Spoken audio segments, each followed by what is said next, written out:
give it examples. Oh, sure. Let's start with that. Shambho Mahadev, Mahadev, Mahadev. So we spoke on Ashtagunas required for not only for anybody, any brahmachari, any sannyasi. This is necessary for everyone and every time.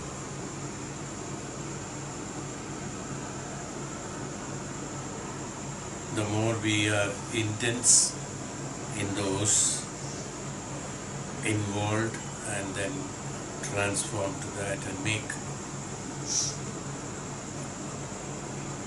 the habit of it,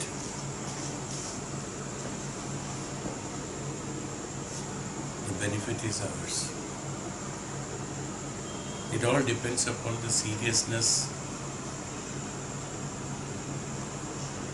one wants to achieve.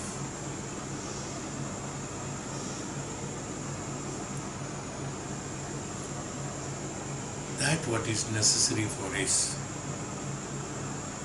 revelation, for his happiness, for his kaivalyam, for his liberation, and for attainment of dharma. It's a common word everywhere, always. Vedic Vedanta has used is dharma. Everywhere. But in order to perceive dharma in its reality, in the truth,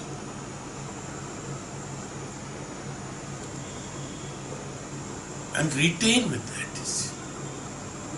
in the sense one turns into that dharma, and each and every thought will become dharmic. Then only an execution of dharmic karma will be possible. Each and every thought should be dharma. Every thought should be dharmic. Once that happens, then dharma is a part of it. Once one is able to, one is constantly thinking dharmically. Anything that he thinks, he can think everything. Anything that he thinks is dharmically. Then there will be no conflicts. There will be no suspicion, there will be no doubt, there will be no desire, there will be no attachment, there is no attraction, nothing. The establishment of dharma in our intellect, in our thought process itself is very important. Then only dharma can be established. That's why Upanishad has, in a different way, in the beginning itself we have spoke about it.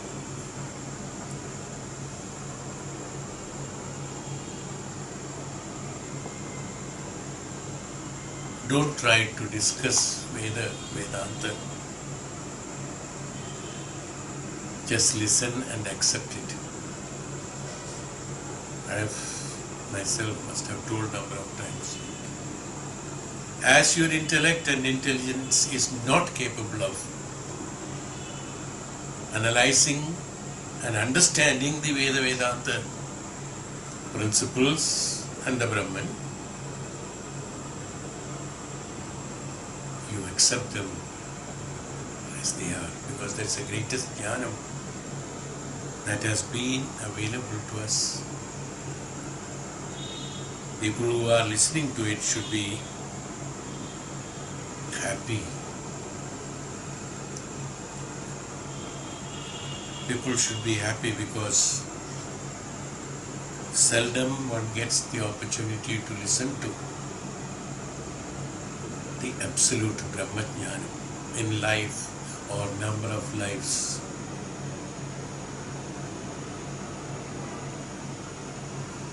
You must have heard number of times people are talking. when they are reciting Bhagavatam, many of the other scriptures like that, they say that you listen to that, you will get punya, you will get salvation, you will get liberation. And it's a great thing to listen to that. But there were so many people who have claimed that is so many times one has listened to those scriptures.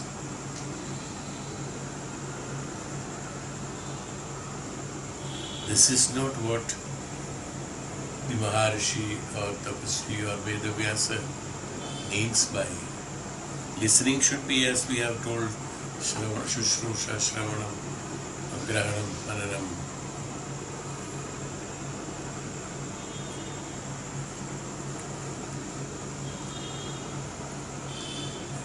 Otherwise, listening to stories, that's what happens ultimately. And one gets stuck to that. Or people have superstitions.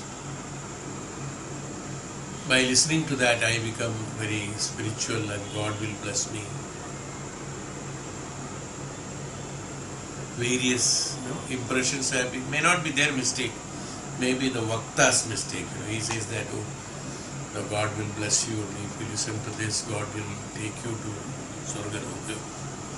By listening to that, one will attain Swargalokam. By listening to that, well, these are all good in the initial stages to make a compulsion on the people to listen to that. It's a kind of fear psychosis created in the people. Listen to that, then only Bhagavan will listen. It's fear psychosis. Well, whatever it is said and done, you understand what I mean too.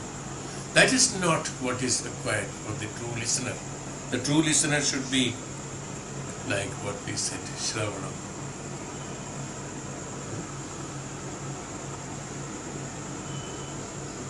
The true Shushrusha, the Shravanam should be there. And Shravanam is for contemplating and establishing the truth of Brahmajnanam and transform yourself into that Brahmajnanam.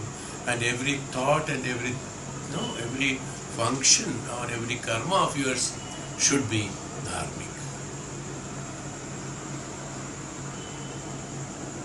Otherwise, in Purana, in Bhagavatam itself, there are so many other things are involved. One gets attracted to that also. Asuras with the transformed status of Sharira, they also come and share to the nectar that is it, Amritam. And then all those stories takes place. And there are deceptions taking place. So many things are involved in it. So one's mind will always travel into those also. And they will quote also. Even in it is Puranas, in Bhagavatam, in Bhagavad Gita, it has been told that this can be done. So they do that. So the mind goes into that. That's not the purpose. The purpose is in order to establish dharma, and we start thinking dharma. That means thinking is not an effort, it comes automatically. Any thought that we say, what we are doing is all coming gradually. So that what comes should be filtered through these Shushrusha, Shravanam, Grahanam, Mananam, and Uha and Tattvajnanam. Through this one practices, one behaves, one constantly is there. That's why the Gurukula Vidyabhyasa insisting on that, and gradually they observe the Guru and they be with him, and each and every. It's not only by studying a few pages of Shastra. No, it's not that. Acharanam. Vishakalanam is only a part of it. Acharanam is most important. The acharanam has to be there. Unless the acharanam is there, it is not possible. Is what the principle is there. That is what the example says is what I am coming to. So, this principle of Shushrusha, Shravanam, Mananam, Grahanam, Dharana, Uha, Puha, Tattva-jnana is also explained in a different way, in a broader sense. In the precious number of times we have read it about that Ichha Shakti, Kriya Shakti, Jnana Shakti. When you elaborate that Ichha Shakti, Kriya Shakti, Jnana Shakti, you will come to Shushrusha, Shravanam, Mananam, Grahanam, Dharana, and Uha, Guha, Tattva-jnana. You come to that. No? Ichha Shakti, Kriya Shakti, Jnana Shakti. It has been explained like that also. Let us see what I could get one small example suddenly into my mind only. As I did not think about it later much, but I thought this is good enough. From there we can understand. Maharishi Vedavyasa, before writing the Srimad Mahabharatam, which was known as fifth Veda in principle, all the principles are there. All the Shodasha Samskaras are incorporated in Mahabharata. Before writing this, Maharishi in his mind contemplated. He was thinking how to begin with and how to do this enormous task. Can I write? Can I think? Should I think? Should I write? Should I speak? How to do it? So he contemplated and did tapasya to Brahma. Brahmadev has told him to do tapasya to Ganesha, Sri Ganesha, and then request him to take the responsibility of writing it. How one should write, this is the principle what I learned from you all know maybe you have listened definitely the Puranas, so you know it.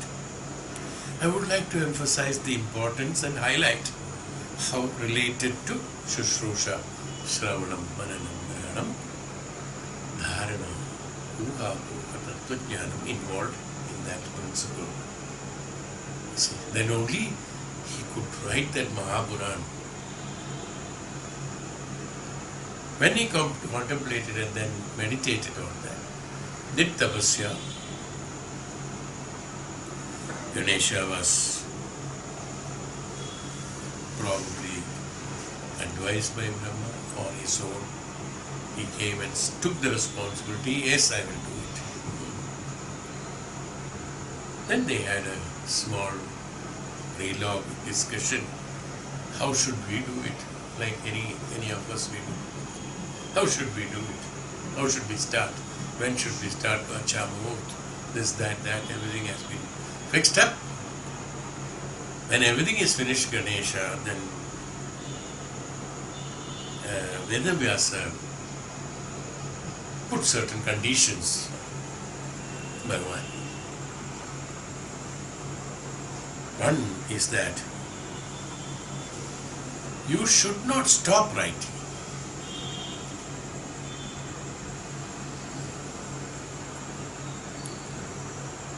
And how to write? You should listen properly. Listen in the sense? With what? With Shushrusha and Shravanam. You should listen properly. With Shushrusha and Shravanam, understand it, the meaning of it. That means, what is that? Shushrusha, Shravanam. Then Mananam. Grahanam, understand it. You have to really understand that. Grahanam.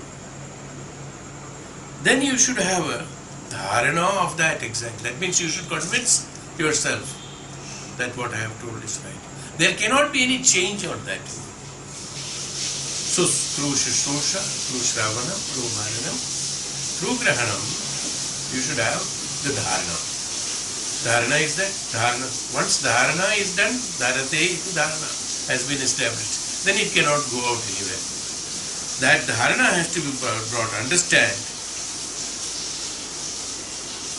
And only write what I have meant, is what Bhagavan said. Not that according to your, added little bit of N-E there, U there.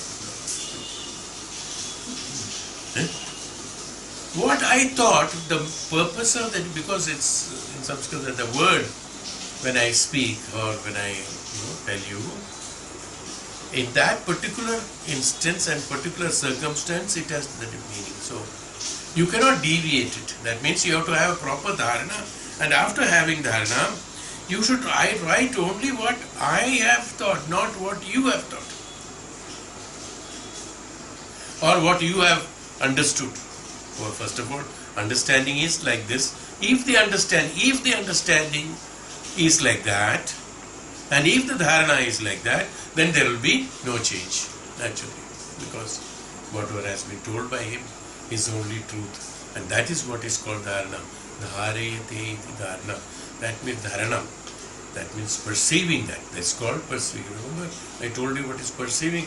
Perceive it is what he says. No, not listening through your ears. No. Perceive it. What is the meaning of? What is the purpose of it? What are the things to be perceived? What is that? And what is the meaning of it? What is the purpose of it? How this should be interpreted by anyone in case of any interpretation is necessary? How to eliminate any negative impressions in that. These are the 5 characteristics. He should be in a position to listen to, perceive it, and then write. Otherwise, what he speaks will be something, what he meant will be something, what he writes will be something else. Writing should be absolutely according to that what has been told by the Vakta. There cannot be change, because he has that vision. So you should write only that, according to what Rishi meant. Then, do not interrupt me, do not ask questions and will you please repeat that? I forgot, I did not listen properly. Will you please repeat that word again? No, you should not. That means your full attention, constantly you should be in that. Not that, oh please repeat them, because he breaks his flow, You should not ask question in between, you should not interrupt. No, not at all. Just keep quiet. So, what's the next condition?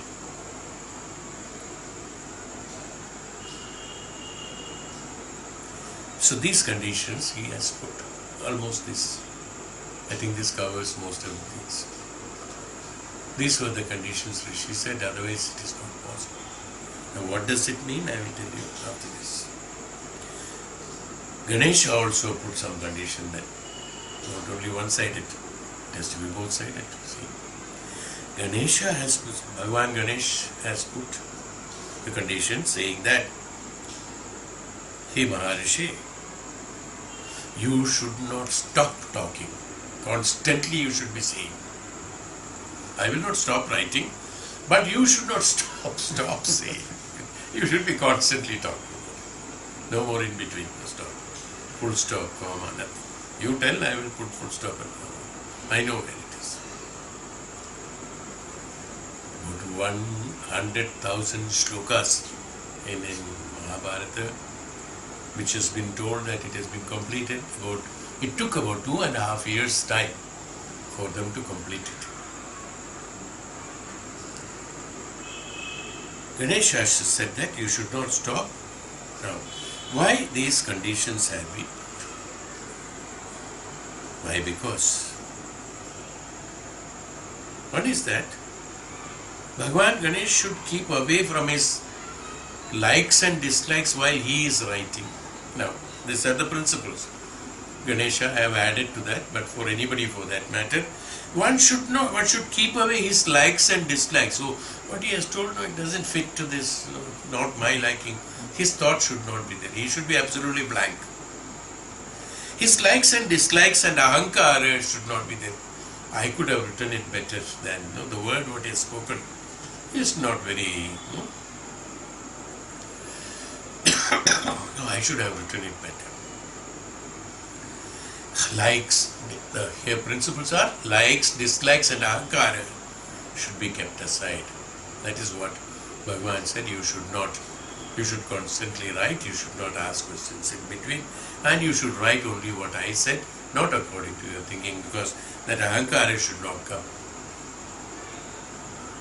And his personality should be completely out, his own personality.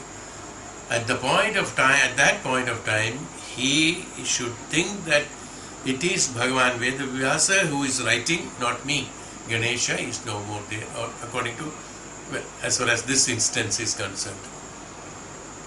A disciple should listen, what is the principle? That not based on so and so, I am so and so, I am so and so, I am so and so, I am so and so. No. A disciple should listen to the principles as a disciple linked with the Guru. There is no differentiation between these two. And there should not be the ahankara of that I am so and so, I am listening to it, I am understanding it, oh this should not be, then all this will come. Negativities will come. So your dislikes and likes and dislikes and ahankara and your personality should be kept absolutely aside. Then only this can be perceived is what is called Shushrusha Shravanam Dharana Uha Buha Parikam. That Uha Buha is that. That Ganesha should be thinking, this is what Maharshi meant. He should have the capacity of the Uha Buha based on the Tattva Jnanam. Bhagavan Ganesha's Tattva Jnanam, he is expert on that. The Buddhi, status of Buddhi is Bhagavan Ganesha. So the Uha Buha is always there. That, what is Maharishi meant by that? So I cannot deviate it now. How that establishing through Uha Buha can also be done is by this befitting to, absolutely, perfectly well fitting to Ganesha, listening to Bhagavan Vedavyasa and writing that Mahabhagavatam, Bharatam and all that. These are all written by Ganesha only. This based on these principles, where Bhagavan, he kept his personality aside. His buddhi was there. He is a master of buddhi. He has kept aside. He has totally been blank. No, he did not use any of his influences, no intelligence on that. Whatever Bhagavan said has to be just inscribed as has been meant by him. No deviation from that. So this is why they say that when Mahabharata or Bhagavata or any other thing, it is written by Maharishi Vedavyasa as if Maharishi Vedavyasa himself has written it without any deviations on that. So Ganesha has written according to that. A disciple, what is that? Why did I tell this example? Is that because a disciple is supposed to be perceiving the Vedajnanam, Brahmajnanam according to these principles, keeping aside the likes and dislikes and the ahankara and the personality of theirs, which is not true, which is to be kept aside. That is why Ganesha said to Maharishi, because Ganesha is very intelligent. It's not very intelligent person. That is why he told, what is the condition of, only one condition. Baki sabam samalni. One condition, hey Maharishi, you should not stop talking. So the time you stop, I will close it. Then only next day we will finished. Probably, it's my interpretation. Probably Ganesha thought, Ganesha's condition, why he put this condition with a reason. The moment Maharishi, so long as the flow is there, he is constantly with him. The moment he stopped, the flow is broken and he has the likes and dislikes and his ahankara and personality will immediately crush it, because there is no occupation. The moment we have vacant space, it's why no. Idle mind is, it can be God's workshop also, but normally human being is attached to devils more than the God. So it's why they say devil's work. So the principle, what is told is that whenever there is an emptiness, whenever there is no occupation to the mind, immediately it will get attached to the personality, ahankara, and the likes and dislikes. That is why Ganesha said, you should not stop. Because if he stops, suddenly I'll say, oh, I'm sitting here, I'm feeling thirsty, something or other will come into his mind. So long he is talking, he knows he has to be constantly be there on the vigil. The moment it stops, then only all this problem comes. So you should not stop. Is why Ganesha said so, that not allowing is, even though he is Bhagavan. Well, I use this sentence, may not be Bhagavan has thought of it, because he is Ganesha, not like ordinary human being. But I am comparing this here for an ordinary human being, that in case, same thing is, if we are listening to something and constantly, and if there is a break given, immediately what happens? Immediately our own thoughts will rush in and then talk. Otherwise will be more or less be concentrated. Is why Bhagavan said that you should not stop, because he gets time in between. He is afraid, his mind, is not afraid. In my interpretation for the disciples, that's all. His mind would go back to his own desires automatically. Is how the disciple should listen, is why I told this Ashtagunas, specifically the Shushrusha, Shravana, Mananam, and Grahanam, Dharana, Uha, Voham, and Tattvajnanam. This is absolutely necessary for a proper, establishing the Jnanam into us. Yes, at least we should know what is the requirement. So eligibility. So the eligibility part of listening to Vedanta is completed here actually. The rest, what I am talking is that it's linked with this, so there are some, paraphernalias in between to support this. That will take a little bit, I think, after that.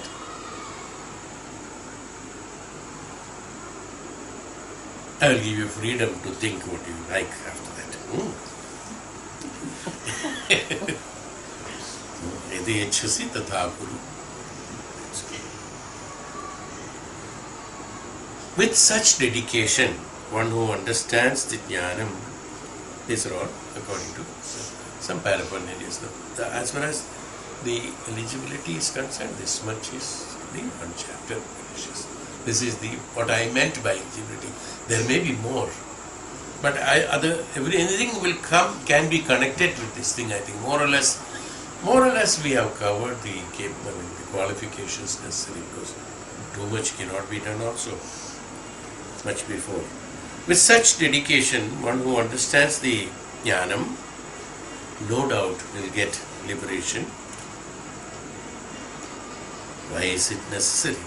As a brahmachari, one becomes aware of everything in life and is capable of handling them in the right manner. Through the brahmacharyatvam, why did I mention about as a brahmachari, one becomes aware, is that through the brahmacharyatvam, one becomes capable of listening to that great principles, so he is able to transform himself into that very easily. Once this foundation is there, rest of the principles are not much actually. Even though may be voluminous, principle may be only one or two. Even though the Upanishads are so many, but the principle is only one. Identification of the Brahman, that's all.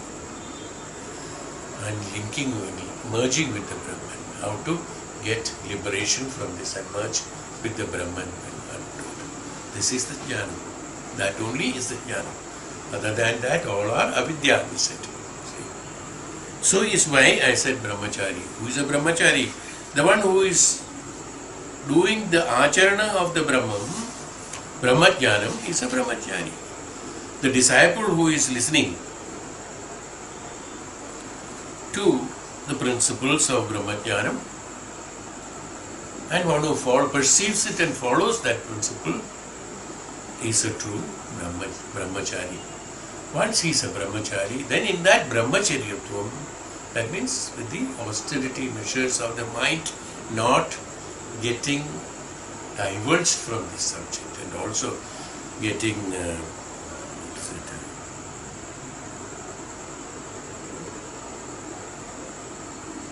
distortions of the thoughts and things like that, particularly when I was thinking. Yeah.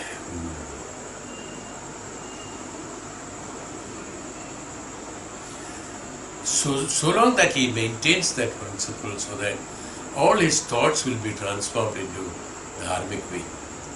When in that dharmic way the thoughts come, automatically the brahmachari becomes a true brahmachari. And that brahmachari will become, very easily he becomes to the rishi, sannyasi, whatever it is.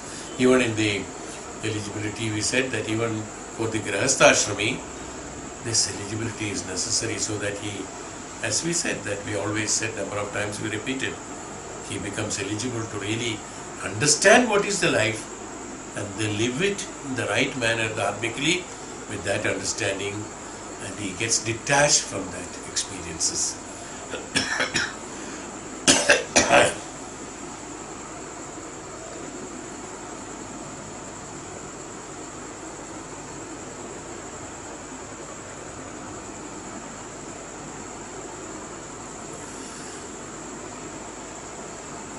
During the process of the living, while dying, one's thought will be going to the, if one, as a person who lives like this brahmachari, who perceives the brahmajnanam in the right manner, what is the purpose of all that?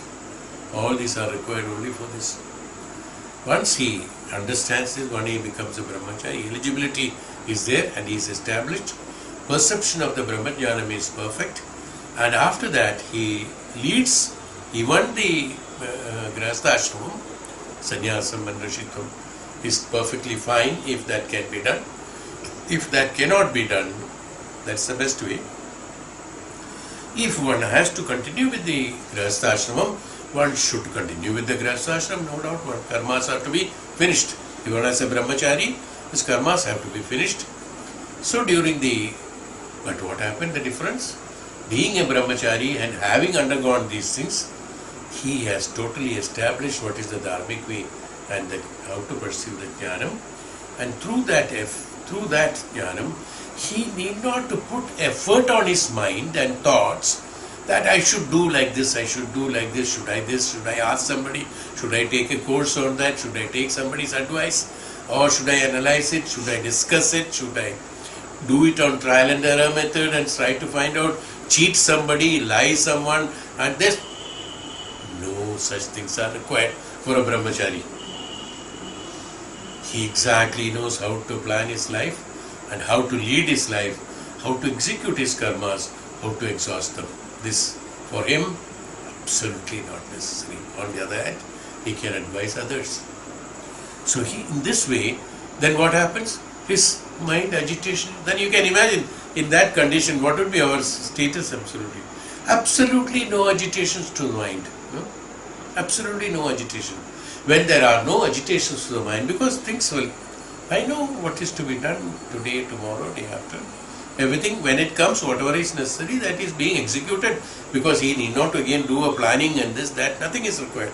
He knows exactly when what will come and what's to be done, and when it comes, how to face it, how to do it, because he has already established all these principles.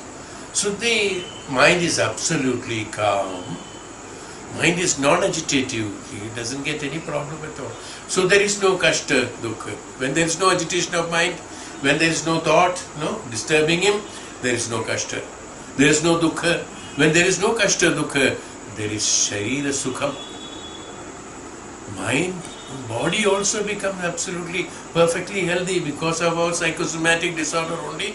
All these problems are created. That is also not there. So everywhere, in all the fronts, what happens? There is absolute harmony. Bilkul, absolute harmony is there. Everywhere there is how. So at that brahmachari, at the time of death, what happens? Thoughts will be only on Brahman. And in case he will be born, he has to be born again. He will be born as a Brahmajnani in order to serve others. Otherwise, he merges with the Brahman for good. One of this happens. That depends upon his desire.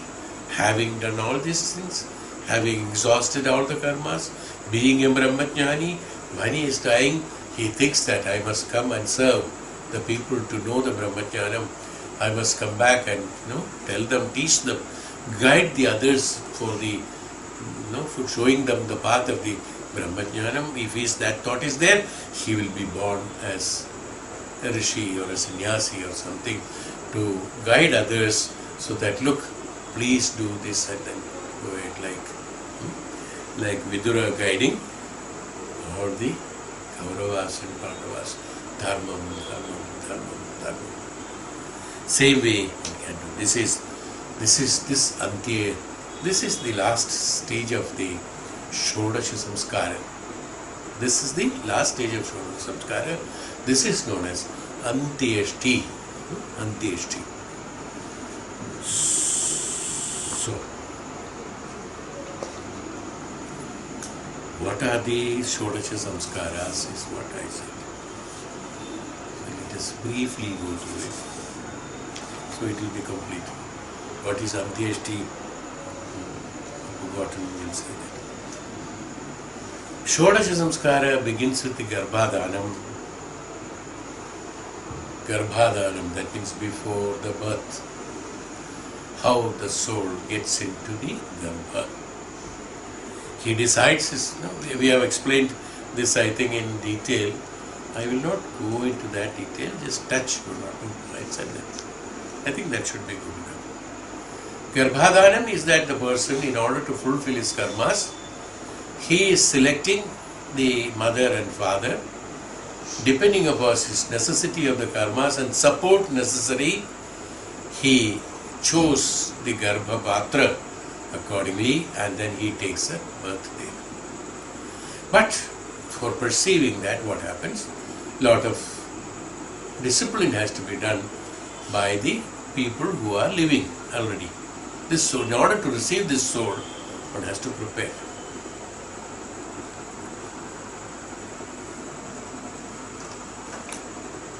In Bhagavan Krishna's birth, you should know, Devaki, for the 3 janmas before onwards, she was doing tapasya and then as Rishipatni. She was doing tapasya and decided that Bhagavan Krishna should take birth, should take birth from me. You should be born to me.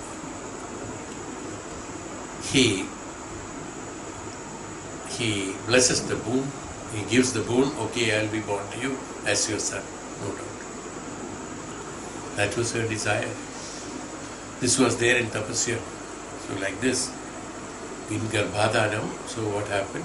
3 janmas before this has happened. And constantly she is doing tapasya on that.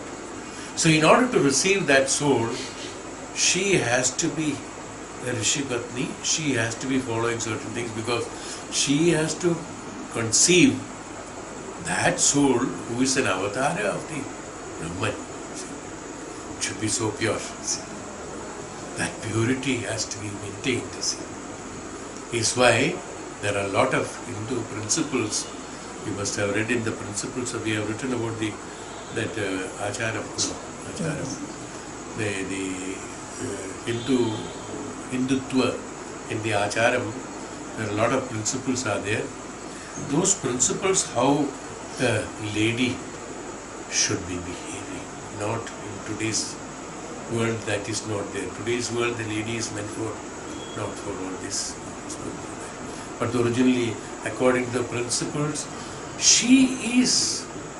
That's why I always tell why the people want to have liberation. I mean, women sleep and all that, because they are much higher than anybody else. The whole world, everybody's birth has been done by this mother. This great mother, the lady. Her name is Mother. When she is Mother, her pavitrata of the womb, her pavitrata of the Garbhapatra, how she has to maintain. So they have written how I'm not going everything, but I will just jot down the points, but there is so much to talk on that actually. How a Kanya should behave. People say, no, why only restrictions on the women? There's a big question, why there is not men. It is not necessary for the men, because they are not responsible for it. To building up the society of the world, building of the world as it is, the existence of the world, the loka is based on the mother. I am not calling a lady, I will say mother. The lady's mother part is the one who is responsible, not the other parts. The mother is responsible for building up this society. From where all this Janata has come. Today you are talking about my liberation, that liberation, this I will do, that I will do. From where? Who is responsible for it? In order to maintain the loka as it is, as according to Srishti, Niyama of the Srishti, who is supposed to be maintaining? The mother is the one. So, in order to have the society as the mother's womb or that Garbhapatra should be absolutely pure. The Patra should be pure in order to receive the great soul. The soul's a part of development after coming to the world.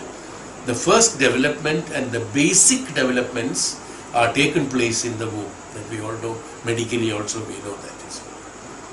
The basic, even though he comes with his karmas, he comes with his past life karmas, past karmas, and all other executions, karmas to be executed and all that, 60% he comes with that. But in order to accommodate him with his requirements and also to educate him and to purify him, the Garbhapatra, to receive him, is absolutely necessary. So how to prepare this, Garbhapatra for receiving that great soul in order to have the benefit of the society, even Maharshis and Tapasvis were also born to mothers only, except Brahma's Manasaputra Manu and the Prajapatis, Ashta Prajapatis, 12 Prajapatis and the Manu, except all that, all others have been born. And these were only Manasaputras of Brahma. That's others are all. From where the Srishti has been created, Brahma has been. Srishti has come from this. So the purity, importance of the mother, so has been mentioned about it. So our Shastras are not wrong. When they are mentioned, people are saying, no, why restrictions? They are not restrictions. They are disciplines for a person who has to build up the future of this world, how one should be behaving. Now you imagine. Tell me, is it necessary or not, that discipline? That is not the case of the other one, not the male.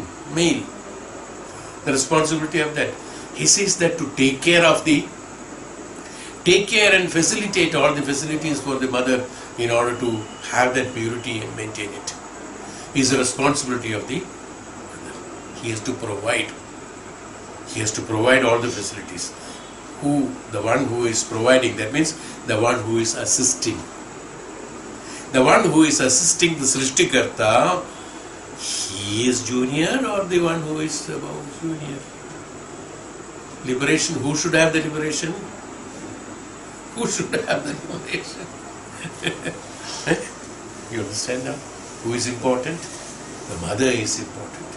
Because the person, that is why all the disciplines, you should behave like this, you should talk like this, you should do like this, Bhadivrutyam, this, that. All this has these disciplines have been, I'm not going to all, but I'm giving you the subject to think. What I'm saying is right or wrong.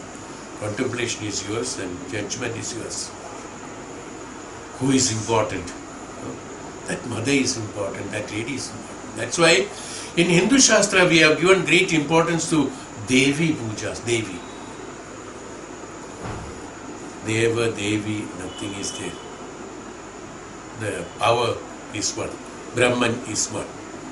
We classified in order to make people understand the importance of the Devata.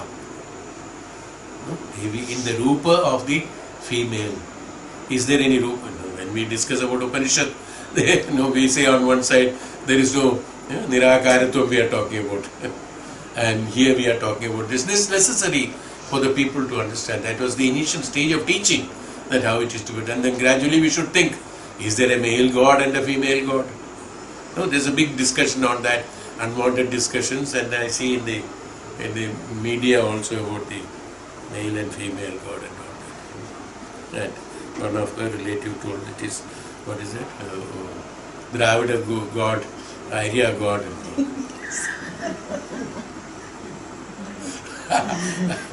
There is no such things, there is no bifurcations.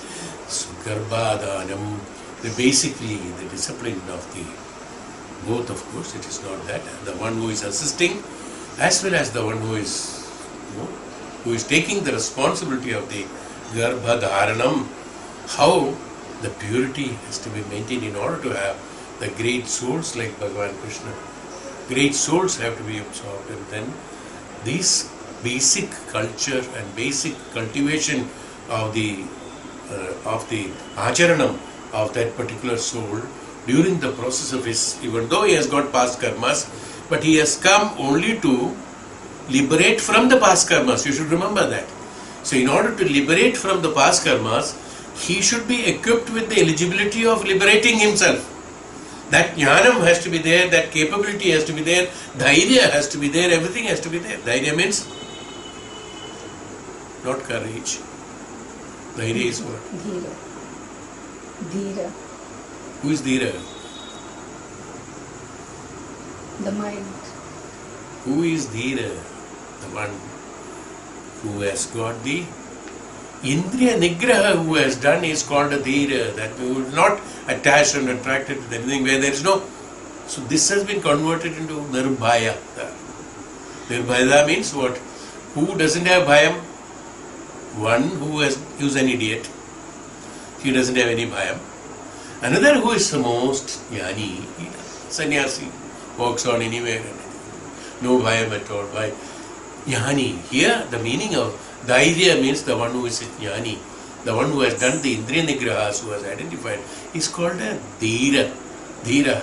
Dhihi raha buddhi, the one who has tamed the buddhi without the support of the indriyas is called the dhira. That's why dhira is it. Dhairya. Yes, so the lady should have the Garbhadharanam is that. So the principles have told that, and then Acharam has told that the Muhurtam of Garbhadharam and the age of the Garbhadharam. What should be the age of the Garbhadharam? Then how healthy, but then medically one can translate it. How one becomes really capable of retaining the Garbham and processing and all. That's also medically also has been explained. But it's more or less same as the Shastras have told the same thing, with much before that the medical science has told. So this is called the Garbhadhanam. Plus during the Garbhadhanam, that the time has been specified, when and how and things like that, because the time has got an influence in the sense, time doesn't have the influence, the time has an influence to the mind. Like morning our mental condition is different, afternoon our mental condition is different, end of the day we are totally disturbed and things like that. So these are all there.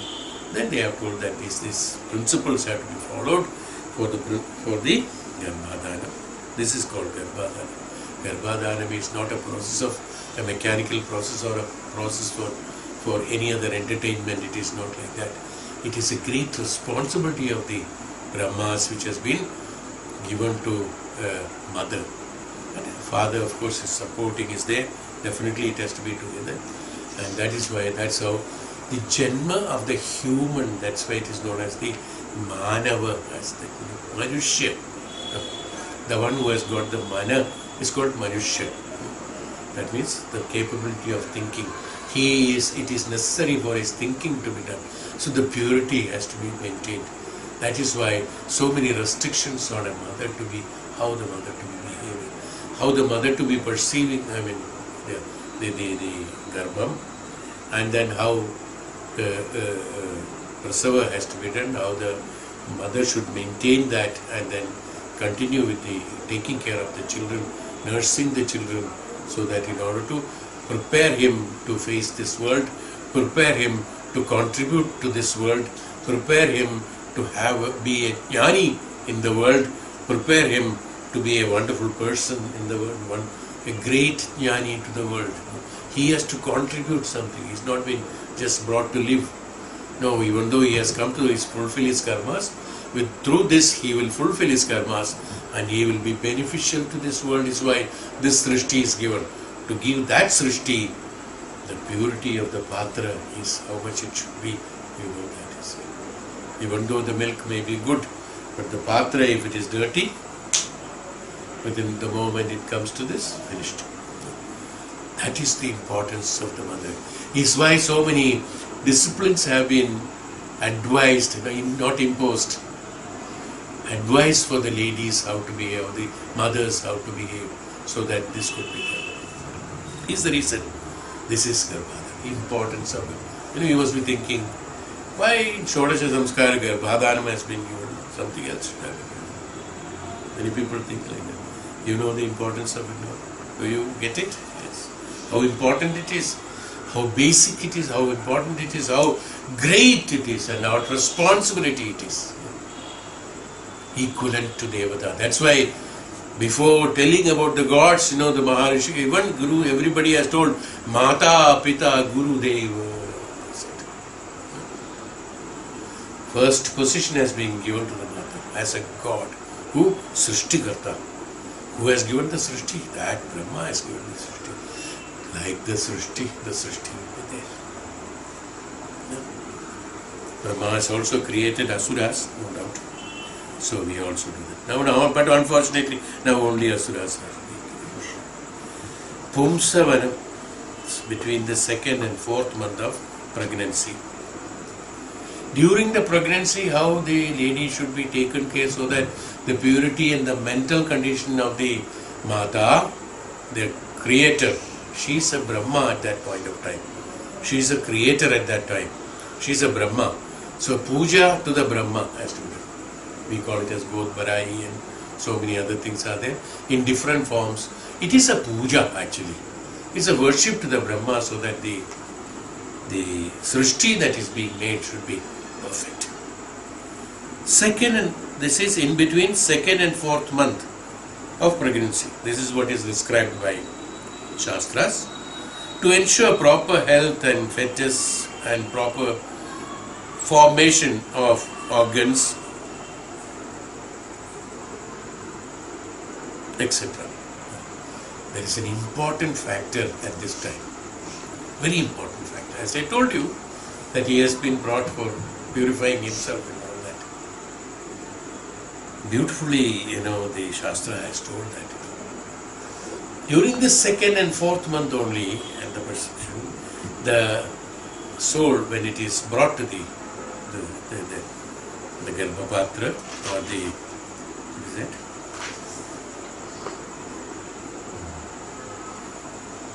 The purpose of the purity here is because the main thing, what happens here is that, of course, these are all there, proper health, fitness and growth, proper formation, organs, everything is there.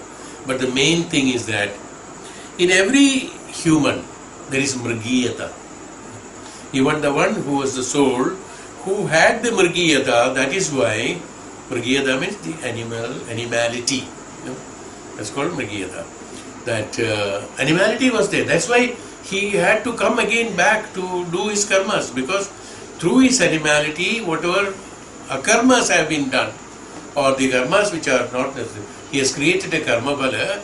That karma phala has to be exhausted in this janma. is why he is born. He is carrying a bag, he wants to empty it through his own efforts, no doubt about it. But for that, what happens? In order to give that opportunity to exhaust his Mrgiyata and make him the Devata, the Manushyatva is necessary. That Manushyatva encouragement and the basic principles and stability and strength and dhairya, as I told you, is given during 2nd and 4th month by the mother's womb. The Mrgiyata is transformed.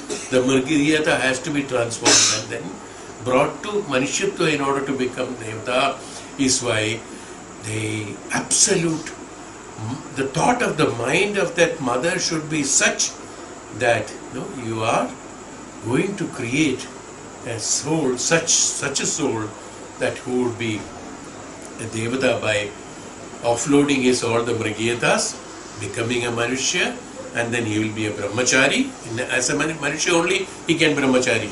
No others can become a Brahmachari. Only a Manushya can become Brahmachari. So he can become a Brahmachari and attain the Devata position through his karmas.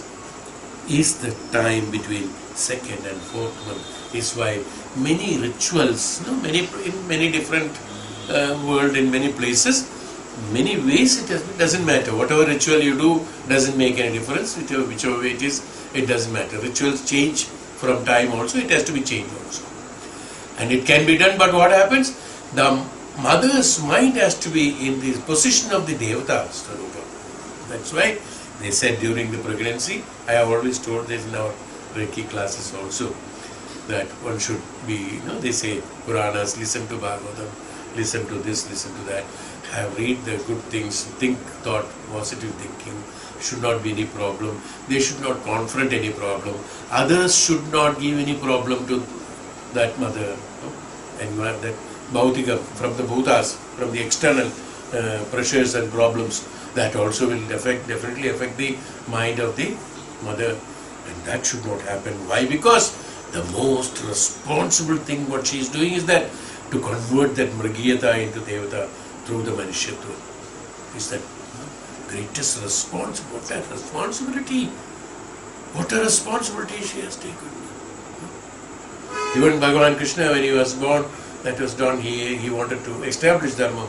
So he was a Purusha, he was a Manushya during the time and converted into Devata at the end of it. That was the purpose of the Garbhadhanam, then Humsavanam. Humsavanam is that puja during that. That means to do worship of that Leela, to be perfect in that time, so that the greatest of the soul comes out of that. And to facilitate that, the others have to go. That's how the Purusha, the male has to be doing that.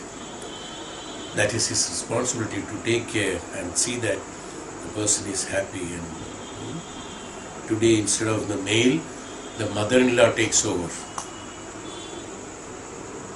Jokingly said, "Hey, ladka ko paida karna." Sorry, my crude language. Is it not? It's there in this southern states. They have no such thing. There it is different, but here no. On this side is that they impose restrictions. Should have a boy. Should have give. So from the day one, you can imagine what is the Srishti going to be. So, third one is Seemantam.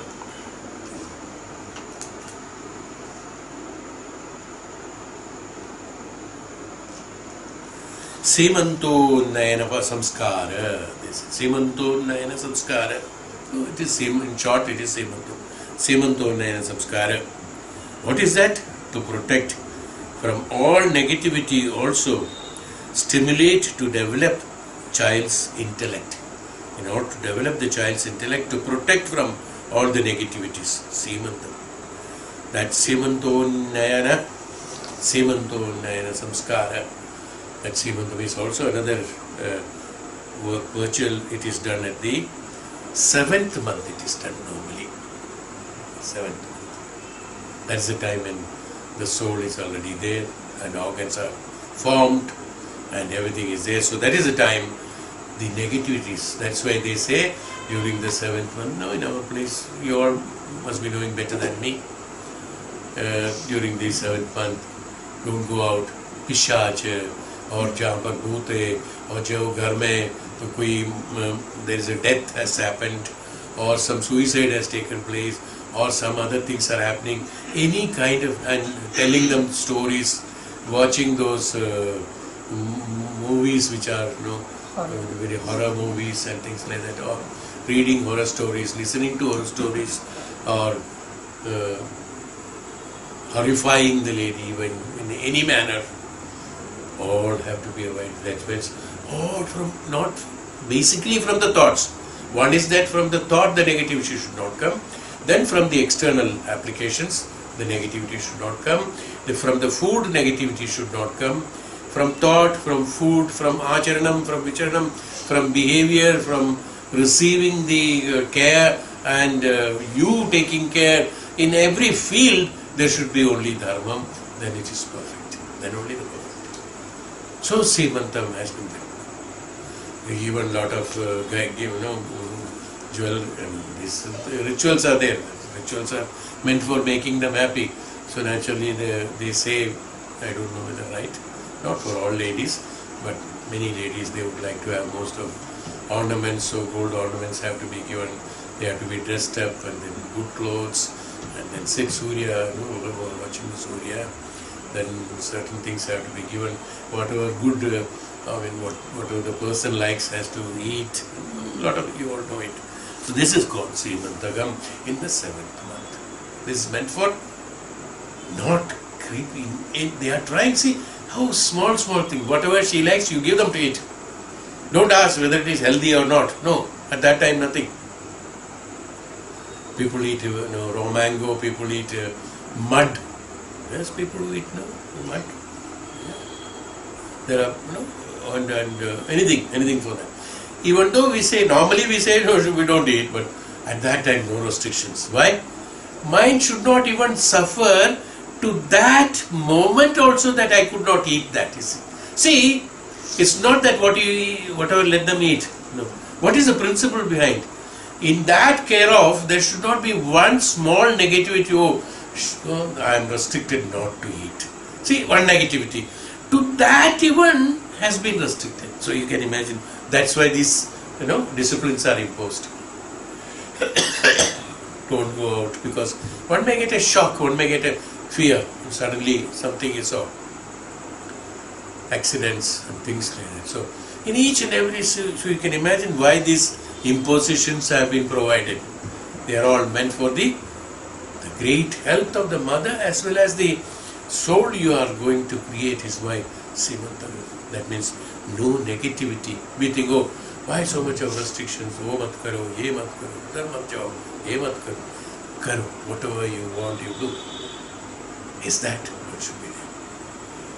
When that, mind should be absolute. That means even to that, as I told you, even to that one fraction of a second they have mentioned in our Shastras, even to that fraction of a second don't give her trouble. Let her eat. How much they have thought of it, and how much they have taken care, and how much they have studied about the principles of that. Srishti should be like that. Shodasha samskara. Samskara is not just like that. Don't you think it is important? Even now, probably, you might not have known many things which I am telling now.